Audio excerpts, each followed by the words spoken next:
क्या आप जैन इनटेक में ट्रैवल करने वाले हैं, या आपका अगर मेडिकल 1 साल हो चुका है, मेडिकल एक्सपायर हो चुका है, तो ये वीडियो है आपके लिए।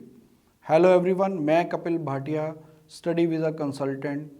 तो बात करते हैं कि जो स्टूडेंट्स जैन इनटेक में ट्रैवल कर रहे हैं तो उनके रिगार्डिंग जो IRCC से लेटेस्ट अपडेट्स आई हैं कि आप सिर्फ 21 डेज़ पहले, जो कोर्स स्टार्ट डेट है आपकी, 21 डेज़ पहले ही ट्रैवल कर सकते हैं।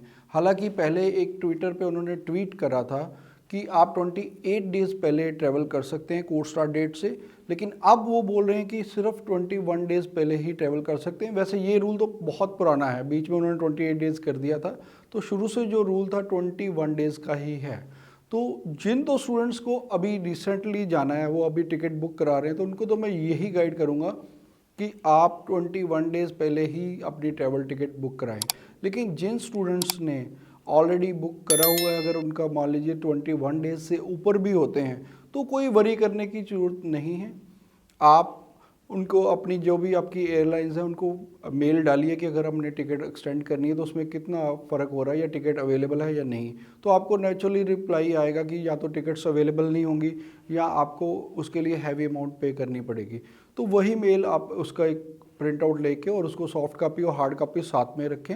और यहाँ आप IRCC से भी कांटेक्ट कर सकते हैं, उनको ये बता सकते हैं कि हाँ जी, हमने मेल ऑलरेडी टिकट बुक कराई है तो हमें परमिट किया जाए। हो सकता है वो मेल पे भी आपको रिवर्ट कर दें।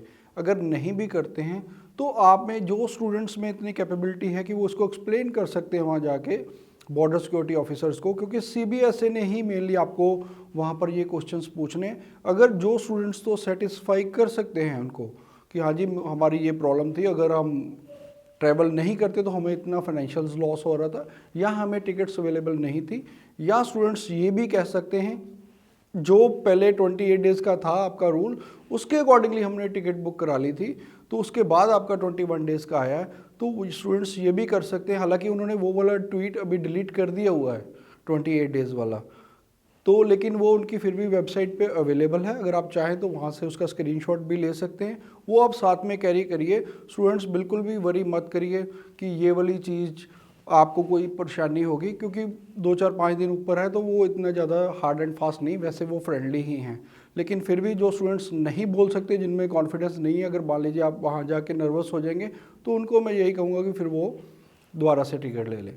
अब बात करते हैं मेडिकल की। देखिए, मेडिकल जो कनाडा का रूल है IRCC की तरफ से कि वो आप 1 ईयर तक आपका मेडिकल वैलिड होना चाहिए, कोर्स स्टार्ट डेट तक।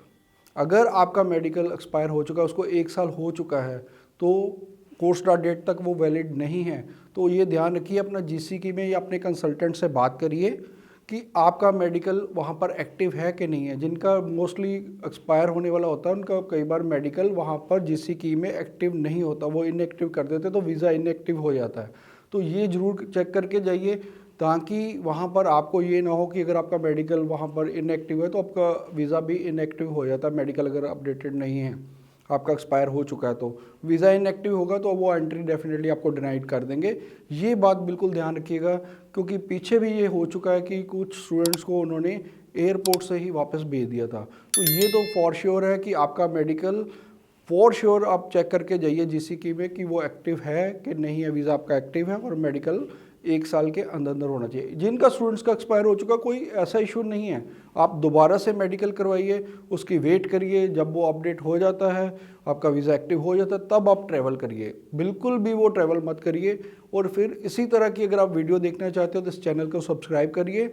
और आपका अगर कोई भी क्वेरी है, कोई भी स्टडी वीज़ा से रिलेटेड क्वेश्चंस है, तो डेफिनेटली आप नीचे हमें कमेंट करिए, हम हर एक कमेंट का आपको आंसर करेंगे और उसकी बिल्कुल ऑथेंटिक और जेन्युइन इन्फॉर्मेशन आप तक पहुंचाएंगे, या आप हमारे हेल्पलाइन नंबर पे भी कॉल कर सकते हैं। Thanks for watching.